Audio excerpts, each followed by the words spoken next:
Kalau saya sih terus terang melakukan itu itu mungkin atas dasar suka sama suka, tapi kalau kekerasan enggak ada gitu. Kenapa saya berani bilang gitu? Karena si cewek yang fasilitasin, kayak dia yang bayar, dia yang bantu buka baju celana, dan kita pulang pergi baik-baik aja gitu. Waktu di dalam kamar itu Gus nggak pernah memberontak ya si cewek? Nggak ada, bahkan kita nggak ada sama-sama berontak, kayak biasa menikmati gitu. Aja ya? Iya gitu.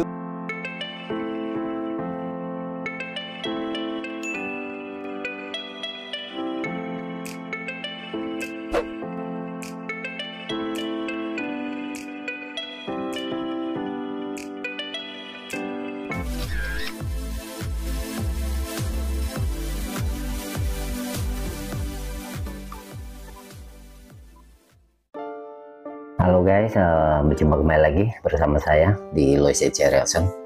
Teman-teman, di video kali ini viral lagi yang nama Agus, dan sebelumnya yang seperti kita tahu sosok Agus Salim ini viral sampai saat ini. Kasusnya ini masih belum ketemu titik terangnya, belum clear. Nah, ini muncul lagi sosok Agus lainnya, seorang pemuda asal Mataram, Lombok, Nusa Tenggara Barat, yang bernama Iwayan Agus Suartama alias Agus Buntung. Dan ini ia dilaporkan oleh seorang wanita, sebut saja Mawar, dalam hal ini korban atas tindakan pelecehan seksual.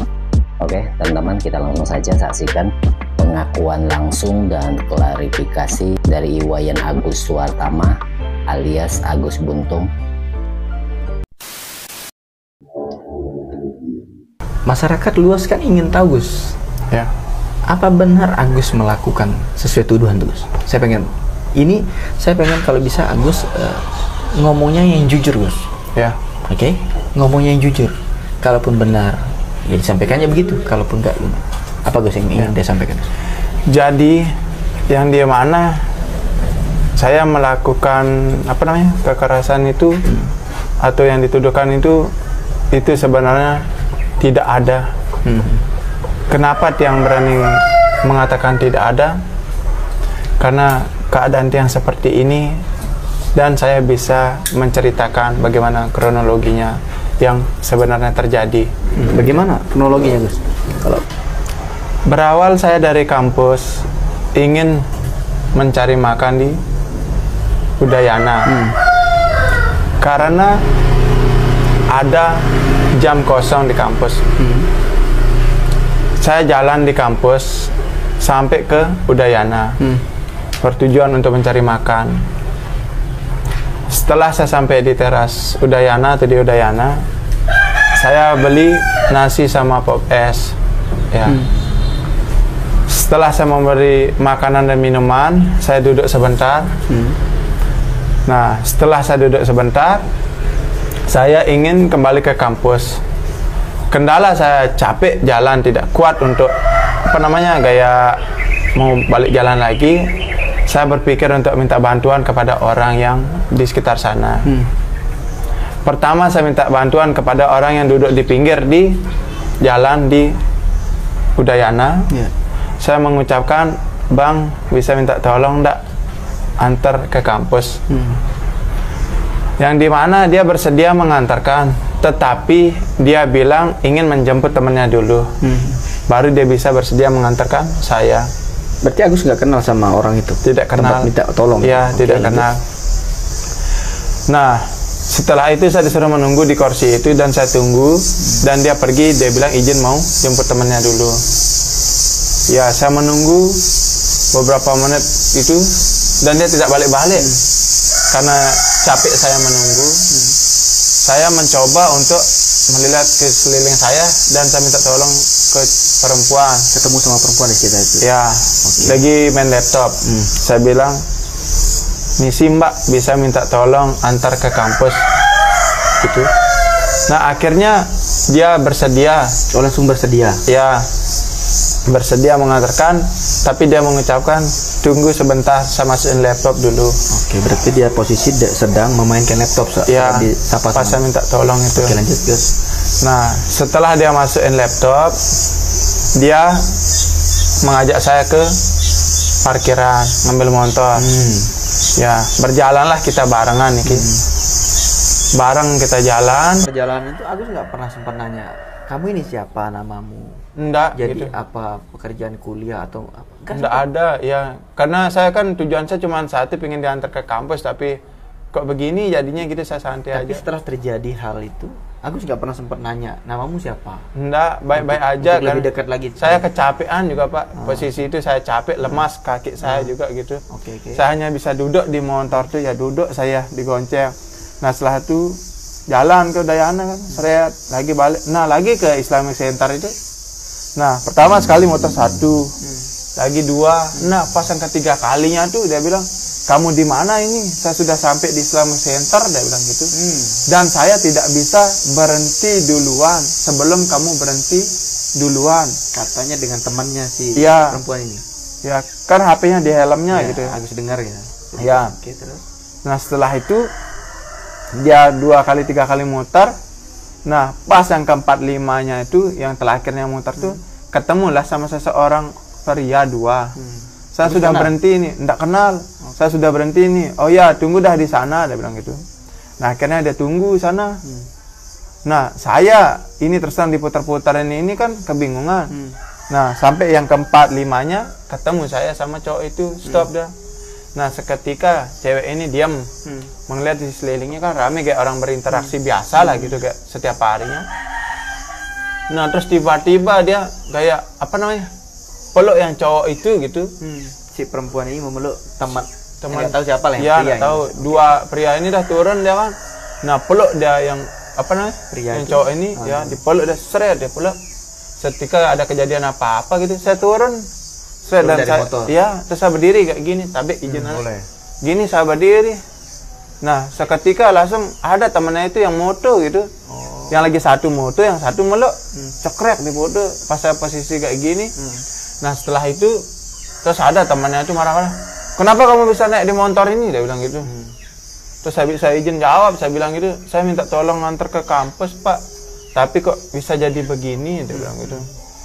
Terus dia ancam nih, kok bisa naik di motor ini? Apa alasannya? Kan udah saya kasih tahu alasannya. Kayak keras-keras tuh. Nah, langsung kayak seketika ada nangis, kayak ada kejadian apa gitu kan, saya kebingungan. Nah, akhirnya saya yang ngomong, bilang kalau ada apa-apa saya sanggup diapa-apain dah, dia bilang gitu. Terus seketika yang cewek ini jawab sambil nangis, kita tidak ada bukti untuk ngelaporin dia, mau ngapa-ngapain dia, gitu dia bilang. Nah, akhirnya saya kemegan kayak diam lah gitu. Seketika kayak saya diam itu, langsung tiba-tiba si cewek digonceng sama cowok ini, terus yang cowok bawa motor sendiri. Nah, saya mau nanya kenapa saya dipoto itu, Tidak sempat. enggak sempat. Terus dia bilang gitu, ditinggal saya sendiri di sana. Malamnya itu saya mau tidur. Mau tidur di sini apa? Di kamar, ya. Seketika kayak kakak saya ngirim apa ke mama saya kayak foto. Nah, foto itu kayak yang saya lihat, foto saya siang tadi yang difoto tuh, seketika dibilang pemerkosaan seorang mahasiswa memperkosa mahasiswi di teras Udayana jam 12 kayak gitu, yang seperti diberitakan itu dah. Nah, terus kekerasan kayak gitu-gitu tuh, iya, seksual itu. Terus tanpa saya dibelur muka saya, terus terang-terangan nama saya, inisial saya, dari mana tahu. Dan satunya lagi, Pak, di sana di foto itu ada foto saya megang gamelan. Dari mana dia dapat foto saya itu gitu loh. Foto saya pentas pada ngisi acara besar di PCB, Pemuda Cakra Bersatu, yang dimana saya ngisi acara dengan gamelan niki. Kok bisa dia dapetin foto saya, terus 2 foto saya yang di teras Udayana, sama foto saya lagi pakai pakaian adat Bali. Itu Ya, yang benar. itu yang membuat saya kaget. Nah, terus seiring itu saya mencoba untuk ngelaporin gitu. Terus Agus kaget nggak melihat ada foto dan nama lengkap Agus malah ditulis tuh? Iya, kaget, dan dia bilang juga inisialnya, ciri-ciri tidak punya tangan kiri kanan dan buntung, dia bilang kan. Mohon maaf, saya terus terang merasa sedih gitu.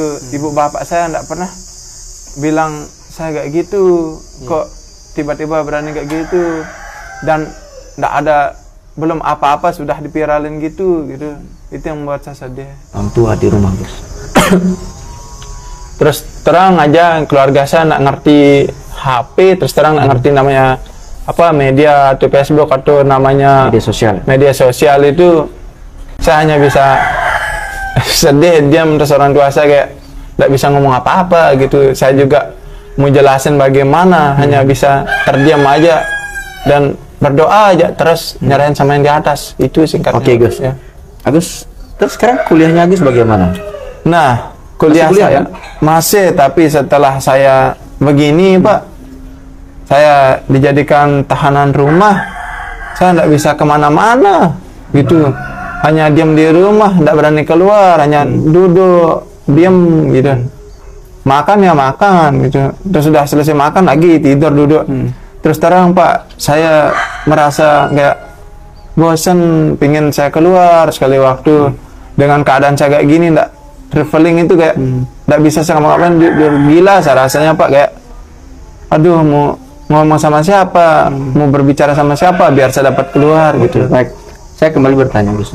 Agus dalam tuduhan kasus yang dilaporkan seorang mahasiswi itu, orang tua untuk meyakinkan bahwa Agus tidak melakukan itu, atau Agus melakukan itu? Kalau saya sih terus terang melakukan itu, terus terang itu mungkin atas dasar suka sama suka, tapi kalau kekerasan nggak ada gitu. Kenapa saya berani bilang gitu? Karena si cewek yang fasilitasin, kayak dia yang bayar, dia yang bantu buka baju celana, dan kita pulang pergi baik-baik aja gitu. Setelah beberapa zaman itu baru saya ada masalah, baru beberapa harinya. Di dalam kamar itu, Gus, nggak pernah memberontak ya si cewek? Nggak ada, bahkan kita nggak ada sama-sama berontak, kayak biasa menikmati gitu aja ya? Iya gitu. Saya juga terus terang kaget gitu, sangat kaget. Yo kok gini, yo kok gini. Sekarang nggak pernah bertanya-tanya komunikasi sama si siapa? Sama si mahasiswa yang mengaku diri sebagai korban. Saya tidak bisa komunikasi, nomornya nggak punya, seketika dia hilang gitu. Pingin ketemu tapi tidak bisa ketemu gitu, mau jelasin kok bisa jadi gini gitu, apa maksudnya gitu, kayak apa kesalahan saya biar saya tahu gitu. Makanya kan saya terus terang, kok saya kayak gini ya, sedangkan kita pulang pergi baik-baik aja gitu. Iya, benar. Terus dia sendiri yang bantu semuanya, dia yang bayar, dia yang masang baju celana. Terus dia yang antar saya balik lagi, tapi tidak diantar balik gitu. Barusan kita dengarkan bersama-sama pengakuan dan sekaligus klarifikasi dari seorang Iwayan Agus Suartama perihal dirinya ini dituduh melakukan pelecehan terhadap belasan wanita, dan saat ini statusnya ini adalah sebagai tahanan rumah.